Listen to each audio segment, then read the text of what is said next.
LWO1 WeatherNet. Liftoff conditions looking pretty good. ESPS is ready for launch. Ignition. Liftoff. Falcon 9 has cleared the tower.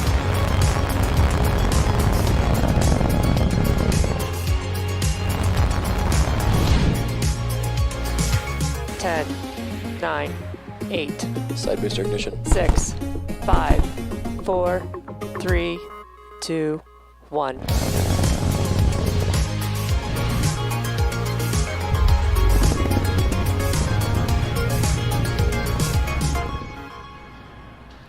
Good afternoon. It's Wednesday, May 26th, and on screen is a live view of Falcon 9 as it awaits its 2:59 p.m. Eastern Time launch from Space Launch Complex 40 at Cape Canaveral Space Force Station. My name is Yomei Zhou, a Dragon propulsion engineer, joining you from our headquarters in Hawthorne, California. You're watching a live webcast for the 13th Starlink launch this year and 29th to date. Starlink is a satellite internet constellation designed and manufactured by SpaceX that can provide high-speed, low-latency internet to people living in remote and rural locations around the globe. If you've been following Starlink's progress, you'll know that our Starlink beta service is now available in the United States, Canada, New Zealand, Australia, and several locations around Europe. We're excited to announce that service is now also available in Belgium and the Netherlands. To date, over 500,000 people have placed an order or put down a deposit for Starlink, and with every launch, we get closer to connecting more people across the world. As we launch more satellites, install more ground stations, and continue to improve our networking software, our data speed, latency, and uptime will improve dramatically. In addition to being able to provide our customers with better service, with every Starlink launch, we get closer to our goal of near global coverage of the populated world. As always, head over to starlink.com to learn more. We are now at T-minus 11 and a half minutes, and all systems are still go for an on-time liftoff at 2:59 p.m. Eastern Time. With that, let's take a closer look at the rocket that you see on your screen. Hello, I'm Shiva Bharadwaj, a space operations engineer. Now the Falcon 9 on your screen, that's our two-stage liquid-fueled rocket, has been loading propellants since T-minus 35 minutes. Falcon 9 stands 229 feet tall. That's slightly taller than a 21-story building, and much different from our recent Starlink missions, which launched and landed boosters for an 8th, 9th, and even a record-breaking 10th time. The booster that we're flying today is fairly new, having only supported the Sentinel-6A mission last year. Now, the bottom two-thirds of the vehicle is the first stage. You can see some of the soot left over from its previous flight. The first stage accelerates the vehicle through the Earth's atmosphere into space with the help of 9 Merlin engines that it has at its base. Now, as I mentioned, we will be attempting to recover this first stage for the second time on our drone ship named Just Read the Instructions. On top of the first stage, we have our black carbon fiber inner stage, and on top of that is Falcon 9's second stage, which has a single Merlin vacuum or MVAC engine. Once the first and second stages separate, about 2.5 minutes into the mission, the Merlin vacuum engine will ignite and carry our 60 Starlink satellites into an elliptical orbit around planet Earth. Now, you'll also notice this large nose cone at the top of the rocket. That's called a fairing. That's where the stack of Starlink satellites is safely enclosed. The fairing's job is to protect those satellites from aerothermal heating, aerodynamic loads, and contamination during the ascent phase. Once we reach the vacuum of space, we'll jettison those fairing halves as the second stage continues on its journey to orbit. The fairing halves protecting our Starlink payload have quite a history. This will be the first fifth flight for one of the halves. Before today's launch, that half supported 4 previous Starlink missions going back to 2019. The other fairing half will be flying for the third time, previously having supported the Transporter 1 and Starlink 21 missions. Now, today's flight also marks the 40th time SpaceX has reflown fairing halves since November 2019. And of course, we're going to be attempting to recover them today using our recovery vessels named Go Searcher and Go Navigator. Beautiful day at the Cape. Weather is forecast 90% favorable for liftoff, and the recovery conditions look quite good for the booster. So with that, the vehicle, satellites, weather, and range are all looking good for an on-time liftoff just a few minutes from now. Now, for some reason, we do not launch today. We do have a backup opportunity available tomorrow at 2:38 p.m. Eastern Time. Now that you know a little about the structure of Falcon 9 and its engines, the propellant, which is a substance used to create the energy to make the rocket go. Falcon 9 is a bipropellant vehicle, meaning it uses two propellants, a fuel and an oxidizer. An oxidizer is a type of chemical which a fuel requires to burn. Most burning on Earth uses oxygen, which is prevalent in the atmosphere. However, in space, there's no atmosphere to provide oxygen or other oxidizers, so rockets need to carry them up on their own. For Falcon 9, our fuel is a refined form of kerosene known as RP1, and our oxidizer is a super-chilled liquid oxygen called LOX.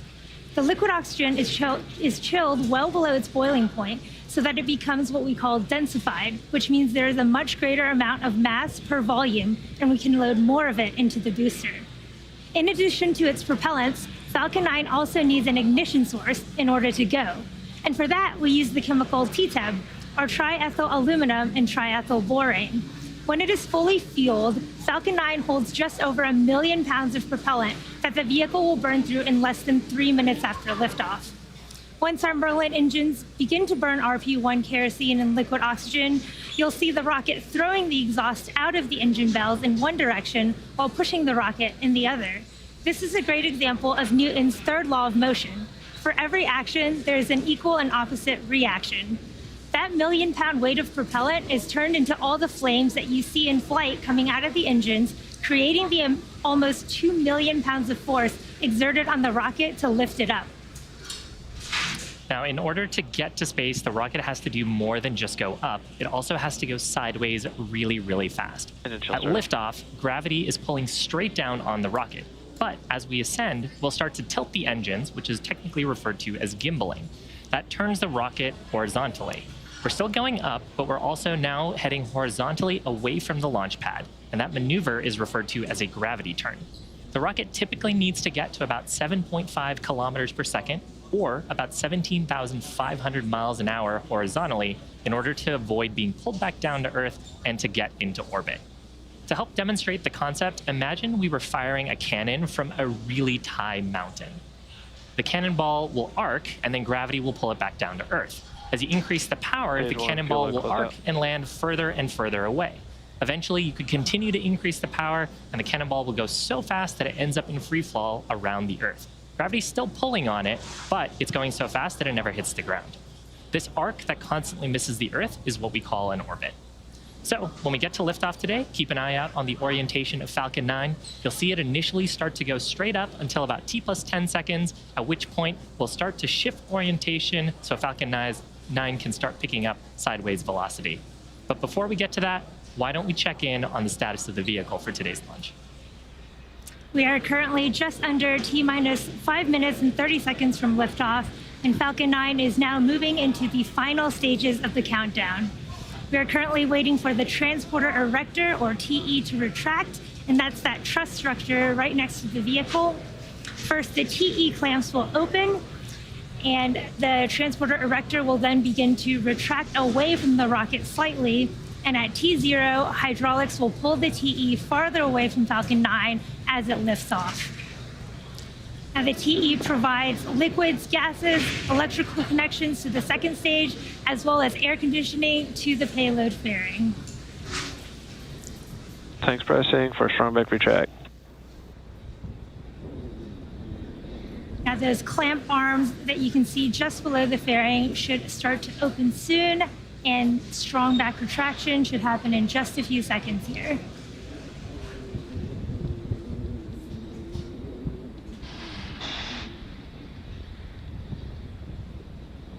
Strong back lever started.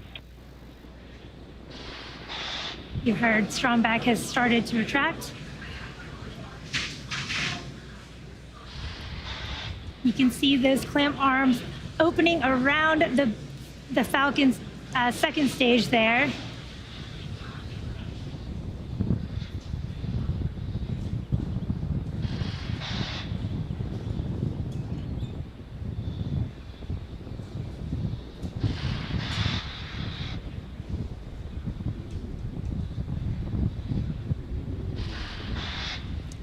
You can see that Stromback TE is started to move away from the vehicle there. Now, the first and second stages are both nearly fully loaded with 1 million pounds of kerosene fuel and liquid oxygen. Super chilled liquid oxygen is our propellant oxidizer, and that is what you see creating those white clouds that you can see around Falcon 9 there. And that's because the warm, humid ambient air causes the liquid oxygen to turn into a gas around the booster. Now, first stage should finish prop loading at T-minus 3 minutes, just under 10 seconds here. And the second stage will finish prop loading about a minute after that at T-minus 2 minutes. Poco bleed. At T-minus 60 seconds, Falcon Stage 9... 1 locks load, close out. Falcon 9 will be in startup, and you heard that call out for stage 1 locks load complete. And when Falcon 9 gets in startup at T-minus 60 seconds, this means that the rocket's autonomous internal flight computers have taken control of the launch countdown. And just inside of T-minus 2 seconds, we light the Merlin 1D engines using that T-type ignition source we talked about, and we're set to lift off. The Starlink payload continues to be healthy, and the Falcon 9 team is tracking no issues on the rocket. Weather is still looking favorable, and the range is green for launch. So here at just over T-minus 2 minutes, let's listen in on the terminal countdown.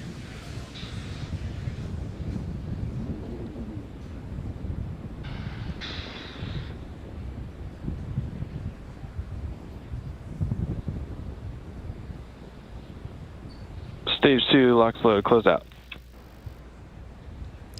We have just finished loading our second stage. Our Falcon 9 is now fully loaded with over 1 million pounds of kerosene, RP1, and liquid oxygen. Again, that white cloud coming from the booster there towards the middle is normal and expected. That is venting from the TE LOX line.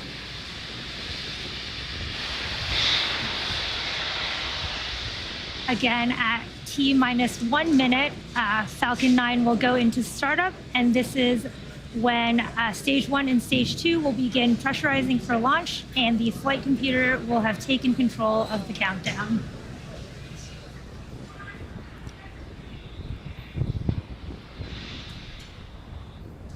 Falcon 9 is in startup. Falcon 9 is in startup, and in just a few seconds, the launch director should give the final go for launch.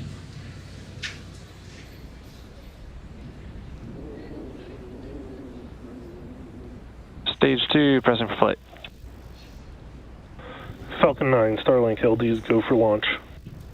You heard that call out for go for launch. All systems are go. T-minus 30 seconds. Let's listen in to the terminal count and watch as Falcon 9 takes our Starlink satellites to orbit.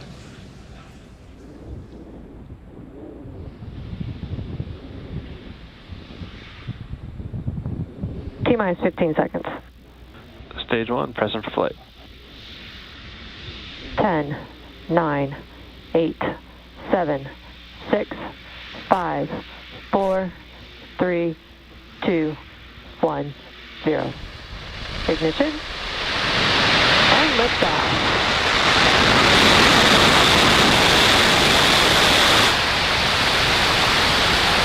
Vehicle is pitching downrange.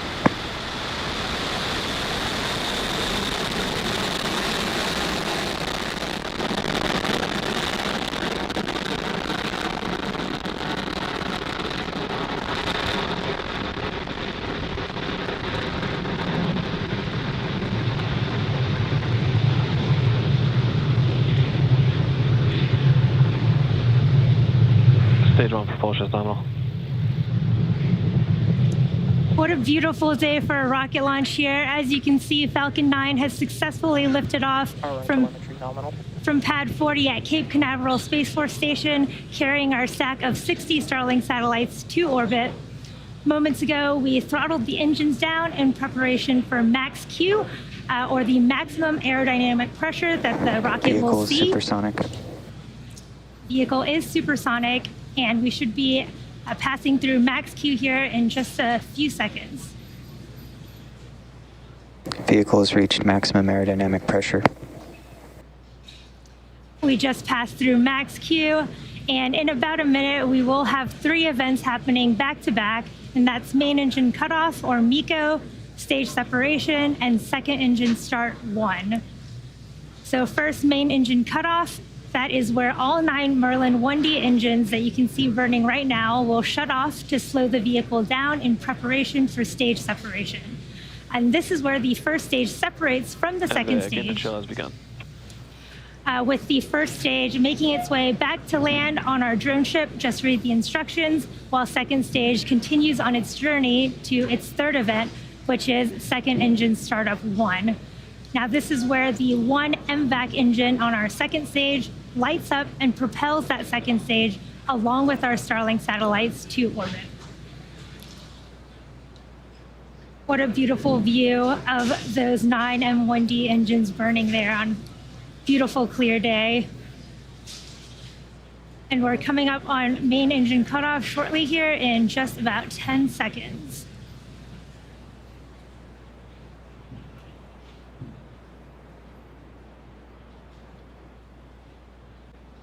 MECO.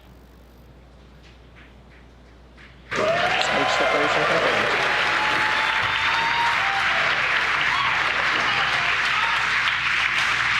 And recognition. You can see in that beautiful footage that we did just have MECO, stage separation, and second engine startup 1. Those grid fins are coming out on the first stage there on the left. And in just a few seconds, we should have our fairing deploy.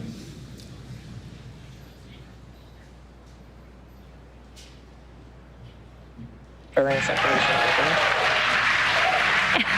You heard the call out, and you can see on your video there that we have had successful fairing deploy. And again, today's flight marks the 40th time that SpaceX has reflown a Falcon fairing half since November of 2019. Now, this is also our first 5th reflight for one of our fairing halves and a 3rd for the other half. In order to recover these fairing halves for future flights, we will be attempting to recover them again with the help of our recovery vessels, Go Searcher and Go Navigator.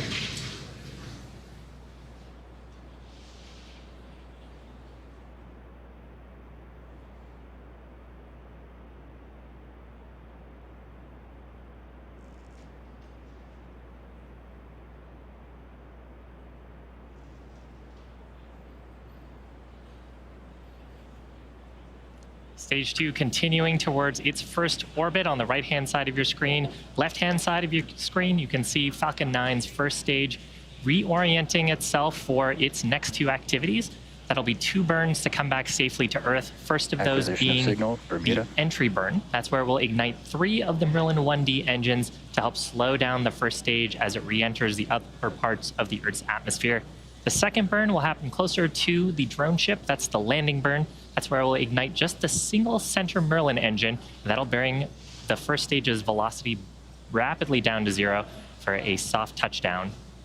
On the right-hand side of your screen, second stage continuing to burn nominally, acceleration right down the middle. And you can see the glow of the nozzle there.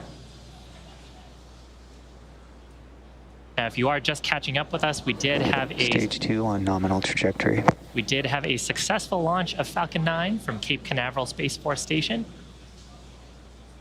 And first stage on the left-hand side of your screen is headed back to our drone ship named Just Read the Instructions, stationed out in the Atlantic Ocean.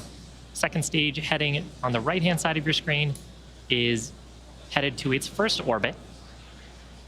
As a reminder, today's mission does mark the 2nd flight for this booster.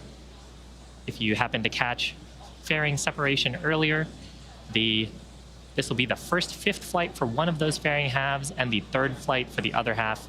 Reusability is critical to what we do here at SpaceX. It allows us to refly the most expensive parts of the rocket, and that drives down the cost. Now you can see the grid fins extended on the left-hand side of your screen. Every so often you'll see puffs of white gas. That's attitude control coming from the first stage to help reorient us to get the 9 Merlins on Falcon 9 pointed towards the Earth. Those Merlin engines are optimized for thrust at sea level. They help Falcon 9 achieve about 190,000 pounds of thrust during ascent and descent. Meanwhile, the Merlin vacuum is optimized for space. That's why it has that larger nozzle. Now, coming up here is entry burn. Keep an eye out on the left-hand side of your screen. Stage 1 entry burn startup. Stage 1 FTS is safe. This burn expected to last about 20 seconds.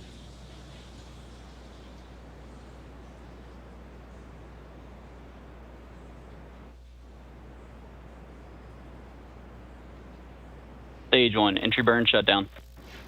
And successful shutdown of those 3 Merlin engines. Now, if you followed along our missions in the past, you'll know that soot Stage on 2 the first continues on stage nominal trajectory.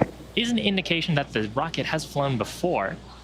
That's because we use rocket-grade kerosene, or RP1, as our fuel in Falcon 9. That's a carbon-based propellant. As we burn it, it generates soot. So with the engines down, as we're coming in through the Earth's atmosphere, the soot from the plume comes back up on the first stage and deposits it along the surface of the vehicle. Now, if we didn't do that entry burn, the first stage would come in very quickly in the atmosphere, and the aerodynamic forces could Stage cause 1 it to is rip apart. transonic. So that's why we do that entry burn. And we did temporarily lose the video feed, but we'll hopefully... There we go. Beautiful view. Now, at this point, since we're in the Earth's atmosphere, those grid fins will take over orientation and trajectory back towards the drone ship. Now, coming up, Stage 1 landing burn will begin. Shortly after landing burn ends, Landing burn startup. the second stage's engine will shut down. We should be in our expected orbit there. So keep an eye out, see if we can get a video feedback for the first stage.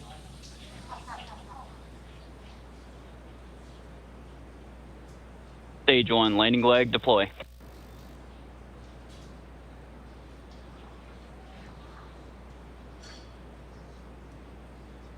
Fantastic, right down the middle. That's our 85th Stage 1 successful landing recovery, burn. 100th, 18th successful launch of the Falcon 9. FTS is safe. Now keep an ear out here for second engine cutoff number 1 on the second stage. Go. And with that, navigation officer, we did hear the call out there for SECO. Navigation officer will be checking Expected loss of signal. the Cape. parameters.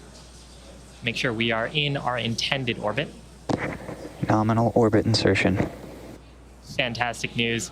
So from here, we do have a coast phase followed up by the second burn of our second stage engine. These additional burns allow us to modify the orbits of the payload more efficiently than if we were to launch directly into our final orbit. That's just one of those quirks of orbital mechanics. And today, our second stage will coast for 35 minutes until we reach apogee, which is the highest point of the orbit. Views here on your screen of the fairing and then the Merlin vacuum engine on the second stage. So once we reach the highest point of the orbit, we will reignite the second stage for a short burn. And you can follow along the progress of the second stage with this animation showing where we are around the Earth. We'll be back here at T plus 44 minutes and 30 seconds for second engine start number 2. See you soon.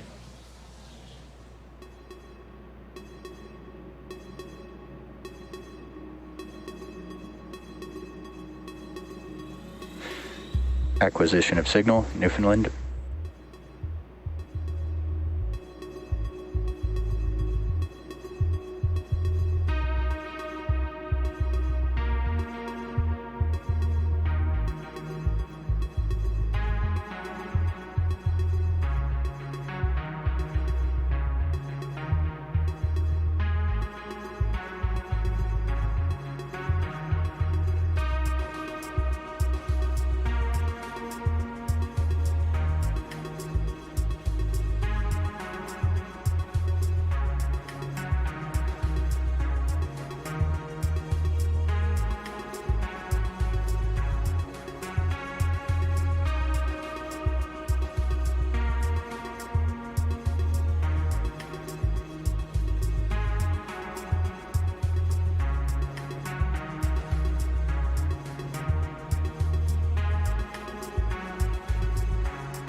Expected loss of signal, Bermuda.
Expected loss of signal, Newfoundland.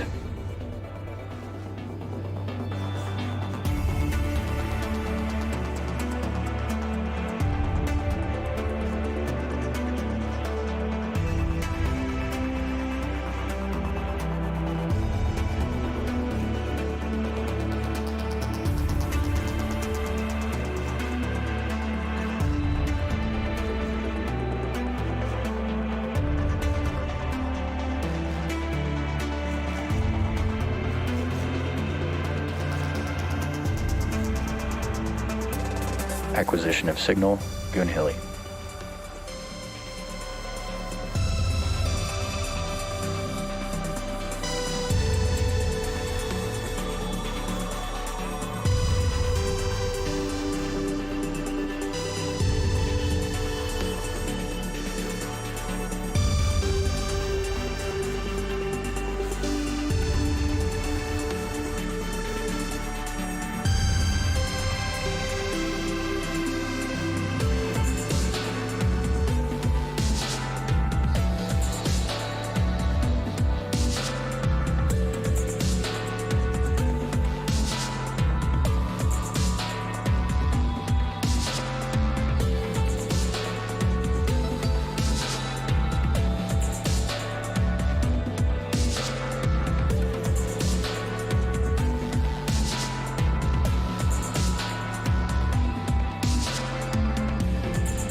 Expected loss of signal, Goon Hilly.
signal, Diego Garcia.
Invac engine chill has begun.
Welcome back to the live webcast of SpaceX's 29th Starlink mission. We had an on-time liftoff at 2:59 p.m. Eastern Time from Slick 40 at Cape Canaveral Space Force Station. Second stage continues to look good, and our second engine startup 2 is just a few moments away here at T plus 45 minutes and 30 seconds. Now this will be a very short burn, only 1.58 seconds of our MVAC engine that you can see on your screen there, and this will help us get into a more circular orbit for our Starlink deploy. Hopefully we can catch that really quick burn on video. Now before this small burn, we have been pulsing the settling thrusters on our stage 2 to keep the propellant at the bottom of the tanks, ready to be pulled into the engine pump when it spins up here in just a few seconds.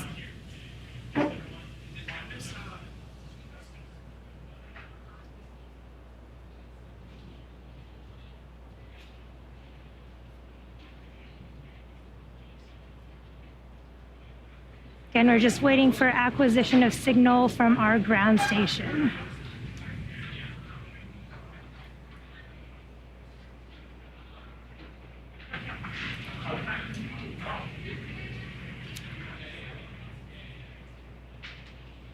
S2 burn 2 complete.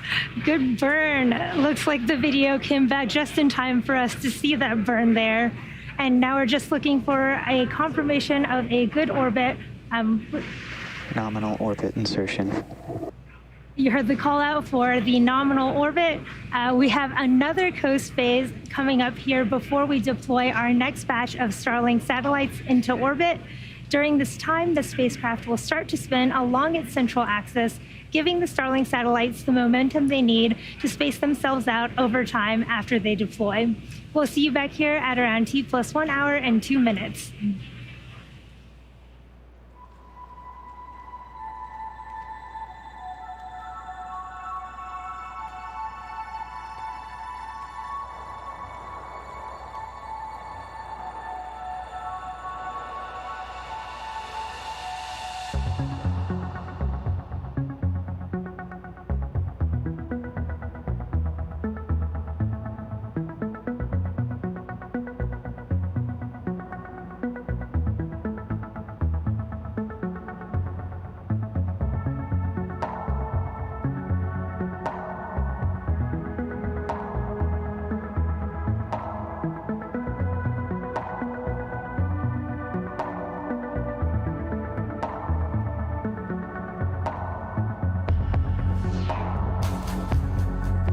Expected loss of signal, Diego Garcia.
Acquisition of signal, Tasmania.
And welcome back to our broadcast for our 29th Starlink mission.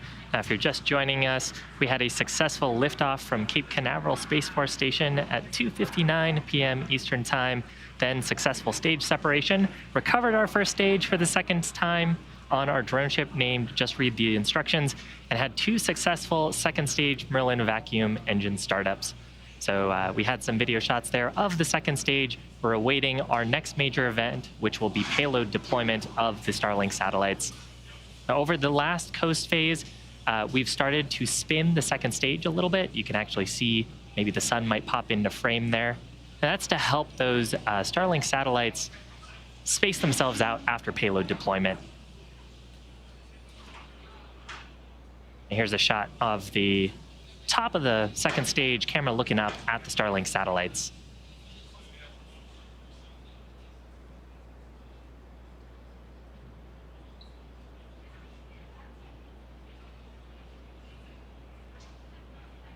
So coming up, payload deployment.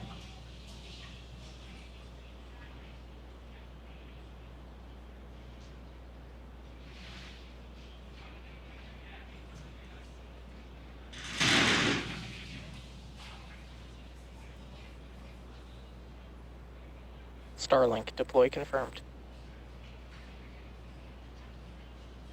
So that's confirmation of payload deployment. You saw the mechanism separating away, and now the Starlink satellites starting to make their way away from the second stage.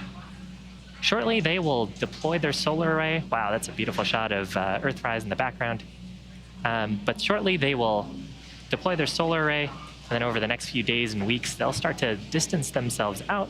They've got onboard ion thrusters, and that'll help them make their way into their final operational orbit.